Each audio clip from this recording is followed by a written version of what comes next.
இதனாலதான்டா உங்க 2 பேரையும் நான் வெறுக்கிறேன். என்னமோ நீனும் உங்க அண்ணனும் தான் எல்லாத்துலயும் பெஸ்ட்ங்கிற மாதிரி ஒரு நக்கல் சிரிப்பு சிரிக்கிறீங்க பாத்தியா? அந்த கண்ணு உங்களுக்கு நம்பிக்கை தரதே அந்த கண்ணு தானடா. என் கலைத்திறனை சந்தேகப்படுற அந்த கண்களை மன்னிக்கவே மாட்டேன்டா. என்னையும் என் கலையையும் மதிக்காதவனை நான் விட்டதே இல்லடா. இந்த தடவை அவனை நானே இறங்குறேன்டா. மரணத்துல கூட நான் ஒரு கலைஞன்னு காட்டுறேன். இந்த மாதிரி ஒரு எக்ஸ்ப்ளோஷனை எவனும் பார்த்திருக்க மாட்டான். இது இந்த உலகத்துக்கே ஒரு தழும்பா மாறும். அதுக்கப்புறம் தான் என்னோட கலை எவ்வளவு பெருசு, நான் எவ்வளவு பெரிய கலைஞன்றத பத்தி பேசுவாங்க. நீ பயப்படுவ, நடுங்குவடா.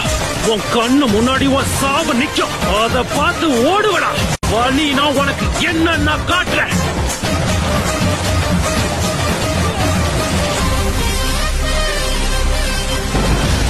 ஓடு.